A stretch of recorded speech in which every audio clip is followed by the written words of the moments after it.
ថ្ងៃនេះជាថ្ងៃអាទិត្យដ៏មានសេរី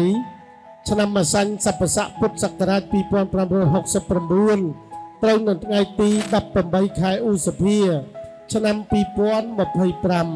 ខ្ញុំបាទមានភ័ព្វគប់វាសនាបានទទួលភារកិច្ចអំពីសំណាក់មេដាបេដាសម័យដើមការទាំង4ដើម្បីបាននឹងបំពេញភារកិច្ចក្នុងកិច្ចមង្គល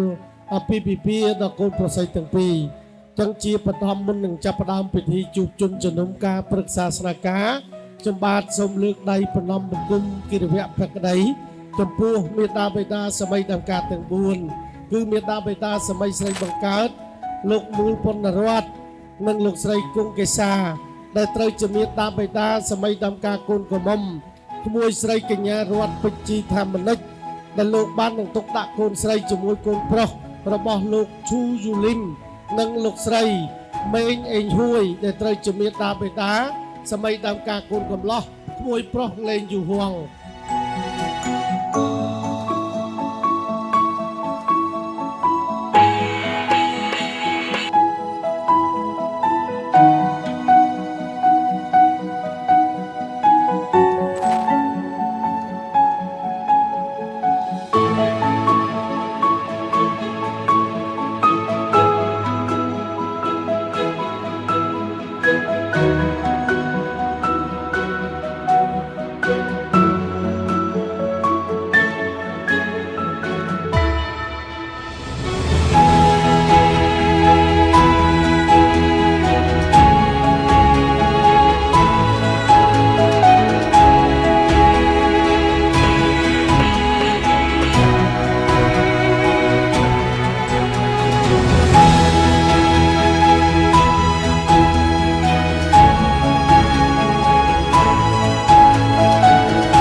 សម្ដីពីរោះចិត្តមោហានថ្លា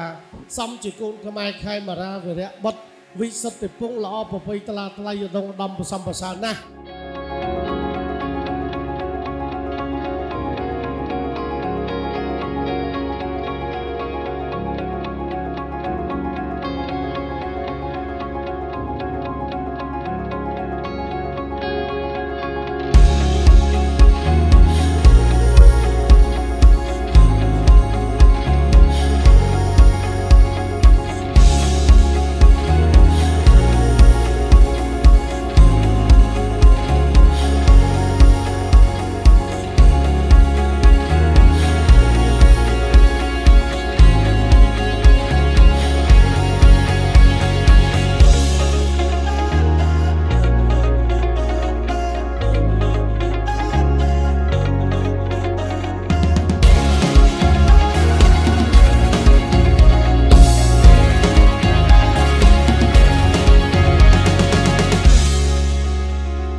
បាទគ្រប់បញ្ជាទៅដល់វត្តមានបាទលោកអ្នកមានគុណទាំងសងខាងបាទលោកមហានាមកបាទគណៈបតីទាំង4រូបសូមផ្ដល់ជាបាទពេលវេលាដ៏មានតម្លៃនៅពិធីកាត់នំបាទជាមលុបដល់កូនប្រុសស្រីដែលចាប់ផ្ដើមជីវិតជាដៃគូចាប់ពីថ្ងៃនេះ